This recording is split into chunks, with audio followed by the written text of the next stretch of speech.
Friends, time for a universalistic perspective on today's news and some editorials. Now, we universalists believe the true word of God is Christ on the cross. Father, forgive them, for they do not know what they're doing.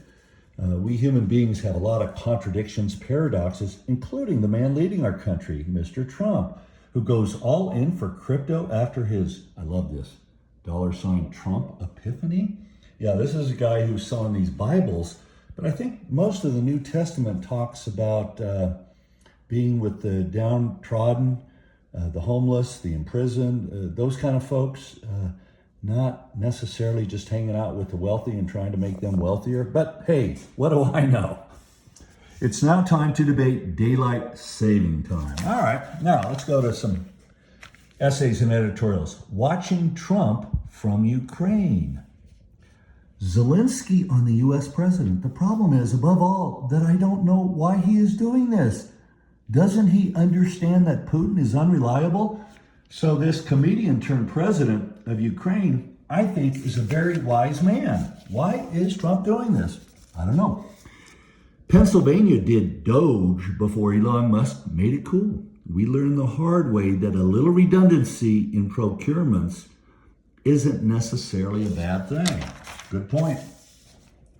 The two Trumps on taxes. I love these alliterations. Bonus depreciation is a good idea. An auto interest deduction isn't. Impeach judges, say the rights AOCs. Articles against judges who rule against Trump are a corrosive stunt. Virginia isn't for DEI lovers anymore. I'm going to talk with our old son, Dan. He's a 43-year-old econ professor at UVA. This is interesting. Universities are no longer a safe space for violating civil rights laws. And Friday was a banner day on that score. The University of Virginia banned DEI in colleges statewide, and the Trump administration pulled some $400 million in funding from Columbia University.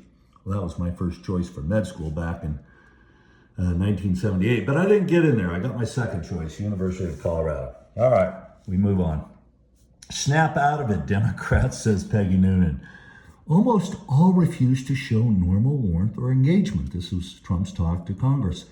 From my notes, as the camera turned and dwelled on the furious faces, they looked like the green room in hell. On Tuesday, they looked as if they aren't going to win for a long time.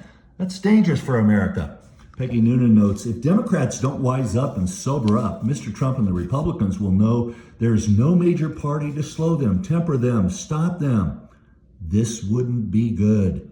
They need an opponent. The Democratic Party's not reporting for duty is a dangerous thing. I agree. Trump's tariffs stirs a new patriotism in Canada. His trade war sets off a burst of nationalism in the country Justin Trudeau once called post-national. And then finally, how to read Trump's Ukraine hardball. He brings his own style, but we might notice how previous presidents dealt with inconvenient allies. Yeah, maybe we can learn something from history, huh?